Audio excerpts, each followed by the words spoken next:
Hello friends, welcome to my YouTube channel. ಇವತ್ತು ನಾನು SSC GDಯ GK ಜನರಲ್ ನಾಲೆಜಲ್ಲಿ ನಿಮಗೆ ಯಾವ ಥರ ಕ್ವಶನ್ಸನ್ನು ಬೀಳ್ತವೆ ಅಂತ ನಿಮಗೆ ಇಲ್ಲಿ ತಂದಿದ್ದೀನಿ ನೋಡಿ. ಇದು ಹಳೆ ಕ್ವಶನ್ ಪೇಪರ್, ಇದು ಹಳೆ ಪ್ರಶ್ನೆ ಪತ್ರಿಕೆ 2025ರ ಕ್ವಶನ್ ಪೇಪರಲ್ಲಿ ಕೆಲವು ಕ್ವಶನನ್ನು ನಾನು ತಂದಿದ್ದೀನಿ. GK ಯಾವತ್ತು 20 ಕ್ವಶನ್ ಇರುತ್ತೆ ನೋಡಿ. 20 ಕ್ವಶನ್ನು 40 ಮಾರ್ಕ್ಸಿಗೆ ಇರುತ್ತೆ. ನೀವು GKಗೆ ಜಾಸ್ತಿ ಟೈಮ್ ವೇಸ್ಟ್ ಮಾಡಬಾರ್ದು. ಒಂದು ಅರ್ಧ ಸೆಕೆಂಡ್ ನೀವು GK ಓದಿ ಆನ್ಸರ್ ಮಾಡಬೇಕು. ಬಂದರಷ್ಟು ಟಿಕ್ ಹಾಕಬೇಕಂತ ಹೇಳ್ತೀನಿ ನಾನು. ನೀವು PCಗೆ ಇಲ್ಲ, PSIಗೆ ಇಲ್ಲ, ಕರ್ನಾಟಕದ ಯಾವುದೇ ಎಕ್ಸಾಮಿಗೆ ರೆಡಿ ಆಗ್ತಿದ್ದೀರಾ, ಪ್ರಿಪೇರ್ ಆಗ್ತಿದ್ದೀರಾ ಅಂದರೆ ನೀವು 20ಯಲ್ಲಿ 10 ಕ್ವಶನ್ ಆದರೂ ನೀವು ಪರ್ಫೆಕ್ಟಾಗಿ ಆನ್ಸರ್ ಮಾಡಿದ್ರೆ ಉಳಿದವನ್ನು ನೀವು 20ಗೆ 20 ತೊಗೊಂಡು ಮಾಡ್ಬೋದು ಕ್ಲಿಯರಾಗಿ, ಆರಾಮಾಗಿ. ಈಗ ನಾವು ಕ್ವಶನ್ಸನ್ನು ಸ್ಟಾರ್ಟ್ ಮಾಡುವ ನೋಡಿ. ಫಸ್ಟ್ ಕ್ವಶನ್ ನೋಡಿ. ಮುಂದೆ 2011ರ ಜನಗಣತಿಯ ಪ್ರಕಾರ ವಲಸೆ ಕೆಳಗಿನ ಯಾವ ಹರಿವು ಅತ್ಯಂತ ಹೆಚ್ಚು ಶೇಕಡಾವಾರನ್ನು ಹೊಂದಿದೆ?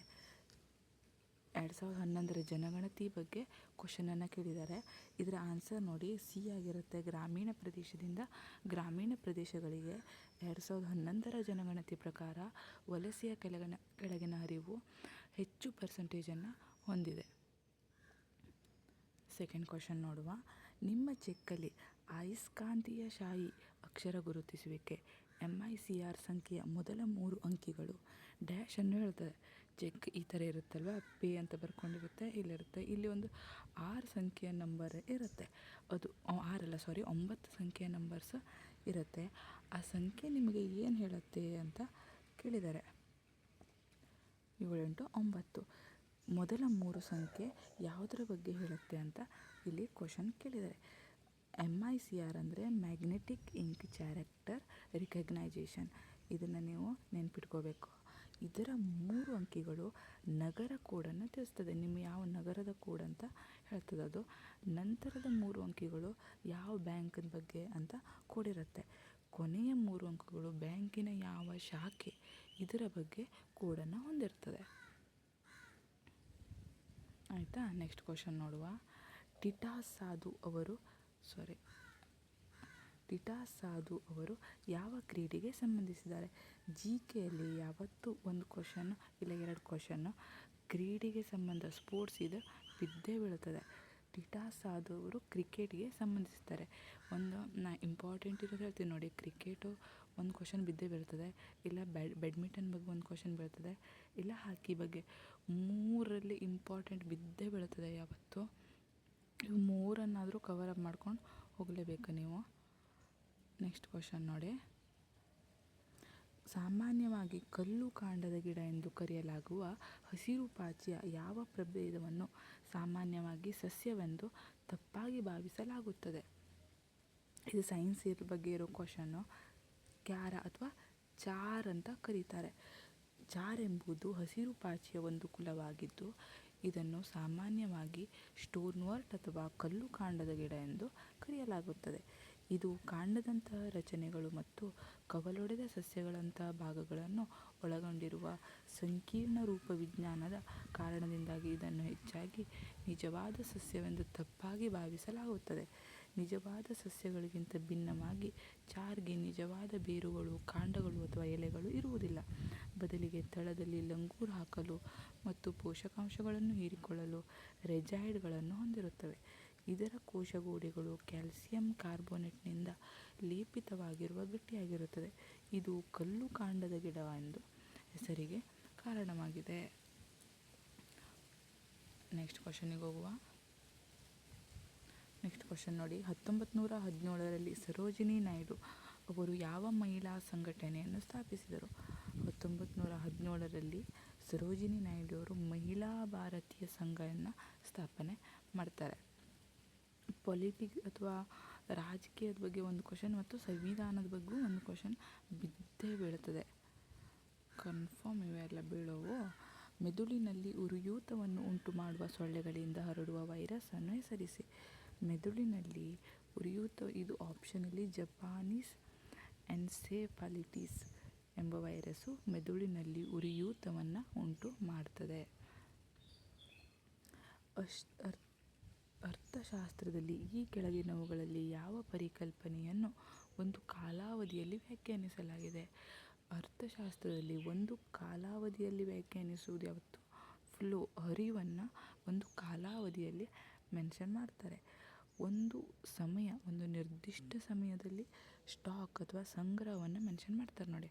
ಹರಿವು ಅಂತ ಬಂದರೆ ಇಷ್ಟು ವರ್ಷದಿಂದ ಇಷ್ಟು ವರ್ಷ ಈ ಕಾಲಾವಧಿಯಲ್ಲಿ ಹಿಂಗೆ ಇಷ್ಟು ಹರಿವಿತ್ತು ಅಂತ ಹೇಳ್ತಾರೆ. ಸ್ಟಾಕ್ ಈ ಟೈಮಲ್ಲಿ ಇಷ್ಟು ಸಂಗ್ರಹ ಆಗಿತ್ತಪ್ಪ ನಮ್ಮ ಹತ್ರ ಅಂತ ಹೇಳೋದು ಸ್ಟಾಕು. ಆಯಿತಾ? ನೆಕ್ಸ್ಟ್ ಕ್ವಶನ್ನು, ಭಾರತದ ಪ್ಯಾರಾ ಅಥ್ಲೆಟ್ ಪಾರುಲ್ ಪರ್ಮಾರ್ ಅವರು ಯಾವ ಕ್ರೀಡೆಗೆ ಸಂಬಂಧಿಸಿದ್ದಾರೆ? ಪಾರುಲ್ ಪರ್ಮಾರ್ ಅವರು ಬ್ಯಾಡ್ಮಿಂಟನ್ ಆಟಗಾರ್ತಿಯಾಗಿದ್ದಾರೆ. ಪ್ಯಾರಾ ಬ್ಯಾಡ್ಮಿಂಟನ್ ನೋಡಿ, ಯಾವತ್ತು ಸ್ಪೋರ್ಟ್ಸಿಂದು ಒಂದು ಕ್ವಶನ್ ಬಿದ್ದೇ ಬರ್ತದೆ. ಈ ಕ್ರೀಡೆ ಎಲ್ಲಿ ನಡೀತು, ಯಾವ ಪ್ಲೇಸಲ್ಲಿ ನಡೀತು, ಅಥವಾ ಅದರ ಅಜೆಂಡಾ ಏನಾಗಿತ್ತು, ಲೋಗೋ ಏನಾಗಿತ್ತು, ಅಥವಾ ಇವರಿಗೆ ಈ ಪ್ಲೇಯರ್ಗೆ ಸಂಬಂಧಿಸಿತು. ಸ್ಪೋರ್ಟ್ಸಿಂದ ಒಂದು ಕ್ವಶನ್ ಪಕ್ಕ 20ರಲ್ಲಿ. ನೆಕ್ಸ್ಟ್ ಕ್ವಶನ್, ಇದು ಮಾತ್ರ ವೆರಿ ವೆರಿ ಇಂಪಾರ್ಟೆಂಟ್. ವಾದಕರು ಎಲ್ಲ ಕ್ವಶನ್ ಪೇಪರಲ್ಲೂ ಒಂದು ವಾದಕ ಪಕ್ಕ ಬೀಳ್ತದೆ. 100% ವಾದಕ ಬಿದ್ದೇ ಬರ್ತದೆ ನೋಡಿ. ಪ್ರಸಿದ್ಧ ತಬಲಾ ವಾದಕರಾದ ಜಾಕಿರ್ ಹುಸೇನ್ ಅವರು ಯಾವ ಸಂಗೀತಗಾರನಿಗೆ ಸೇರಿದವರು? ಜಾಕಿರ್ ಹುಸೇನ್ ರವರು ದೆಹಲಿಯ ಘರಾಣೆಯವರಾಗಿರ್ತಾರೆ. ದೆಹಲಿಯ ಘರಾಣೆಯವರು. ಇದು ನೆನ್ಪಿಟ್ಕೊಳ್ಳಿ, ಜಾಕಿರ್ ಹುಸೇನ್ ಅವರು ತಬಲಾ ವಾದಕರಾಗಿದ್ದಾರೆ. ನೆಕ್ಸ್ಟ್, ಪಂಚವಾರ್ಷಿಕ ಯೋಜನೆಯ ಈ ಕೆಳಗಿನ ಯಾವ ಉದ್ದೇಶವು ನೇರವಾಗಿ ಜನರಿಗೆ ಸಂಬಂಧಿಸಿದೆ? ಪಂಚವಾರ್ಷಿಕ ಯೋಜನೆಯ ನೇರವಾಗಿ ಜನರಿಗೆ ಸಂಬಂಧಿಸಿದಂದರೆ ಸಮಾನತೆ ಉದ್ದೇಶ. ಇದು ಪಂಚವಾರ್ಷಿಕದ ಉದ್ದೇಶಗಳಲ್ಲಿ ಒಂದಾಗಿದೆ.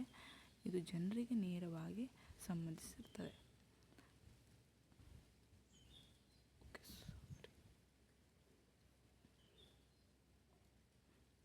ನೆಕ್ಸ್ಟ್ ಕ್ವಶನ್ನು, ಸಿಕ್ಕಿಲ್ ಮಾಲಾ ಚಂದ್ರಶೇಖರ್ ಅವರು ಈ ಕೆಳಗಿನ ಯಾವ ಸಂಗೀತ ವಾದ್ಯಕ್ಕೆ ಸಂಬಂಧಿಸಿದ್ದಾರೆ? ನೋಡಿ, ವಾದಕರು ಬಂತ. ಇವರು ಕೊಳಲು ವಾದಕರಾಗಿದ್ದಾರೆ. ವಾದಕರು ಯಾವಾಗಲೂ ಬೀಳುತ್ತಾರೆ. ನೀವು SSC ಯಾವುದೇ ಕ್ವಶನ್ ಪೇಪರ್ ತೊಗೊಳ್ಳಿ, ಎಲ್ಲದರಲ್ಲೂ ಬಿದ್ದಿದ್ದ ಒಂದೊಂದು ವಾದಕರನ್ನು ಪಟ್ಟಿ ಮಾಡ್ಕೊಳ್ತಾ ಹೋಗಿ. ಅಷ್ಟು ವಾದಕರನ್ನು ನೋಡಿಕೊಂಡ್ರೆ ಸಾಕು, ನಿಮಗೆ 1 ಮಾರ್ಕ್ಸ್ ಪಕ್ಕ ಆಗಿರ್ತದೆ ನೋಡಿ. ಅದರಲ್ಲಿ 2 ಮಾರ್ಕ್ಸು. ನೆಕ್ಸ್ಟ್ ಕ್ವಶನ್, ಈ ಕೆಳಗಿನ ಯಾವ ರಾಜ್ಯದಲ್ಲಿ ಸಾಂಜಿ ಎಂಬ ಹಬ್ಬವನ್ನು ಆಚರಿಸಲಾಗ್ತದೆ? ಪಂಜಾಬ್ ರಾಜ್ಯದಲ್ಲಿ ಸಾಂಜಿ ಎಂಬ ಹಬ್ಬವನ್ನು ಆಚರಿಸ್ತಾರೆ. ಫೆಸ್ಟಿವಲ್ಸ್ ಕೂಡ ಇಂಪಾರ್ಟೆಂಟು. ಹಬ್ಬ ಯಾವ ರಾಜ್ಯದ್ದು, ಮತ್ತು ಇದು ಡ್ಯಾನ್ಸ್ ಇದು ಈ ರಾಜ್ಯಕ್ಕೆ ಸೇರಿದೆ. ಭರತನಾಟ್ಯ ಆಗಲಿ, ಸಾತ್ರಿ ಆಗಲಿ, ಇಂಥವುಗಳು ಕೂಡ ಇಂಪಾರ್ಟೆಂಟ್ ಆಗಿರ್ತದೆ. ನೆಕ್ಸ್ಟ್ ಕ್ವಶನ್ನು, ಅರ್ನಾಬ್ ಚಕ್ರವರ್ತಿಯವರು ಈ ಕೆಳಗಿನ ಯಾವ ಸಂಗೀತ ವಾದ್ಯಕ್ಕೆ ಸಂಬಂಧಿಸಿದ್ದಾರೆ? ಸರೋದ ವಾದಕರು. ನೋಡಿ, ಇದು ಕೂಡ ವಾದಕರ ಬಗ್ಗೆನೇ ಇದೆ ಕ್ವಶನ್ನು. ನೆಕ್ಸ್ಟ್, 2023ರಲ್ಲಿ ನಡೆದ 37ನೇ ರಾಷ್ಟ್ರೀಯ ಕ್ರೀಡಾಕೂಟದ ಧ್ಯೇಯವಾಕ್ಯ. ನೋಡಿ, ಸ್ಪೋರ್ಟ್ಸಿನ ಧ್ಯೇಯವಾಕ್ಯವನ್ನು ಕೇಳಿದ್ದಾರೆ. ಗೆಟ್ ಸೆಟ್ ಗೋವಾ ಅಂತ.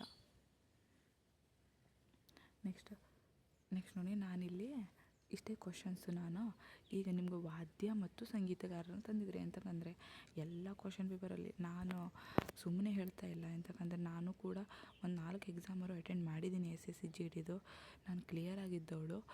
ಬಟ್ ನಂದು ಫಿಸಿಕಲ್ ಫೇಲ್ ಆಗ್ತೀನಿ. ನಾನು ಫಿಸಿಕಲ್ ಎಕ್ಸಾಮು 1600 ಓಡಲಿಕ್ಕಾಗೋದಿಲ್ಲ. ನನ್ನ ಮಾರ್ಕ್ಸ್ ಯಾವತ್ತೂ 100 ಮೇಲ್ಗಡೆ ಕ್ರಾಸ್ ಆಗಿದೆ. ಕರ್ನಾಟಕದಲ್ಲಿ ಹೈಯೆಸ್ಟ್ ಮಾರ್ಕ್ಸನ್ನು ಪಡೆದವಳು ನಾನು. ಸೊ ನಾನು ಕನ್ಫರ್ಮ್ ಆಗಿ ಹೇಳ್ತಾ ಇದ್ದೀನಿ, ವಾದಕರು, ಸಂಗೀತಗಾರರು ಪಕ್ಕಾ ಕ್ವಶನ್ಸ್ ಇವು. ಇದನ್ನ ಒಂದು ಕಡೆ ನೀವು ಪಟ್ಟಿ ಮಾಡ್ಕೊಂಡ್ರೂ ಅಡ್ಡಿಲ್ಲ. ಈ ವಾದಕರು ಇದು ನೀವು ಬರ್ಕೊಂಡ್ರೂ ಅಡ್ಡಿಲ್ಲ ನೋಡಿ, ಸ್ಕ್ರೀನ್ಶಾಟ್ ತೆಕ್ಕೊಂಡು. ನೆಕ್ಸ್ಟು ಇದೆ, ಇದು ತಬಲಾ ವಾದಕರ ಬಗ್ಗೆ ಇದೆ. ತಬಲಾ ವಾದಕರಿದೆ ನೋಡಿ. ಮತ್ತು ಇವರು ಪ್ರಸಿದ್ಧ ತಬಲಾ ವಾದಕರು. ಇವರ ಬಗ್ಗೆ ಪಕ್ಕಾ ಒಂದು ಕ್ವಶನ್ ಬಿದ್ದೇ ಬೀಳ್ತದೆ, ಗ್ಯಾರಂಟಿ. ಒಂದೊಂದು ಎಂತ ಅಂತಾರೆ, ಸೆಟ್ ಟೈಮಲ್ಲಿ ಇರ್ತದಲ್ಲ, ಒಂದೊಂದು ಇದರಲ್ಲೂ ಎಕ್ಸಾಮಲ್ಲೂ ಬರ್ತದೆ. ಒಂದೊಂದಲ್ಲಿ ಒಂದು 4 ಎಕ್ಸಾಮ್ ಇದ್ದರೆ 4 ಎಕ್ಸಾಮಲ್ಲೂ ಒಂದೊಂದು ಕ್ವಶನ್ ಇದ್ದೇ ಇರ್ತದೆ ಅಂತ 100% ಹೇಳ್ತಿದ್ದೀನಿ. ಪ್ಲೀಸ್ ಇದನ್ನು ಪ್ರಿಪೇರ್ ಆಗಿ ಅಂತಲೇ ಹೇಳ್ತೀನಿ ನಾನು. ನೆಗ್ಲೆಕ್ಟ್ ಮಾಡ್ಲಿಕ್ಕೆ ಹೋಗಬೇಡಿ. GK ನೀವು ಜಾಸ್ತಿ ಸ್ಟ್ರೆಸ್ ತೊಗೊಳ್ಳೋದು ಬೇಡ. ಎಂತಕ್ಕಂದರೆ 20 ಕ್ವಶನಲ್ಲಿ ನೀವು ಏನೇ ಮಾಡಿದ್ರೂ 10 ಅಥವಾ 15 ಕ್ವಶನ್ ನೀವು ಜಾಸ್ತಿ ಅಂದರೆ ಅಟೆಂಡ್ ಮಾಡ್ಬೋದು. ಎಂತಕ್ಕಂದರೆ ಇದು ರಾಶಿ ಓಲ್ಡ್ ಕ್ವಶನನ್ನು GKಯಲ್ಲಿ ಕೇಳ್ತಾರೆ. ಆಲ್ಮೋಸ್ಟು ಬಹಳ ಹಿಂದಿನ ಸ್ಪೋರ್ಟ್ಸಲ್ಲಿ ಇದು ಯಾವ ದೇಶದಲ್ಲಿ ನಡೀತು, ಅಥವಾ ಬಹಳ ಹಿಂದಿನ ವಿಚಾರ ಅಥವಾ ಕರೆಂಟ್ ಅಫೇರ್ಸನ್ನು ಕರೆಂಟ್ ಅಫೇರ್ಸ್ ಎಲ್ಲ ಬಹಳ ಹಿಂದಿನ ಪ್ರಸಿದ್ಧ ನ್ಯೂಸ್ಗಳನ್ನು ಕೇಳ್ತಾರೆ. ಅದು ನಿಮಗೆ ಕವರಪ್ ಮಾಡ್ಕೊಳ್ಳೋದು ಭಾಳ ಕಷ್ಟ ಜಿ ಕೆಯಲ್ಲಿ ನೀವು PCPS ಆಗಿ ಪ್ರಿಪೇರ್ ಆಗಿದ್ದರೆ. ಬಟ್ ನೀವು ಒಂದು 10-15 ಕ್ವಶನ್ ಇಲ್ಲಿ ಅಟೆಂಡ್ ಮಾಡಿದ್ರೆ ಅಂದರೆ reasoning total out of marks ತೆಗೆಸ್ಕೊಳ್ಳೋದು ನನ್ನ ಜವಾಬ್ದಾರಿ. ಪ್ಲೀಸ್ ನನ್ನ ಚಾನಲನ್ನು ಸಬ್ಸ್ಕ್ರೈಬ್ ಮಾಡಿ, ಫಾಲೋ ಮಾಡಿ. ನಾನು ನಿಮಗೆ ರೀಸ್ನಿಂಗ್ ಹೆಂಗೆ ಔಟ್ ಆಫ್ ತೆಗೆಯೋದು ಅಂತ ಹೇಳ್ಕೊಡ್ತೀನಿ. Thank you.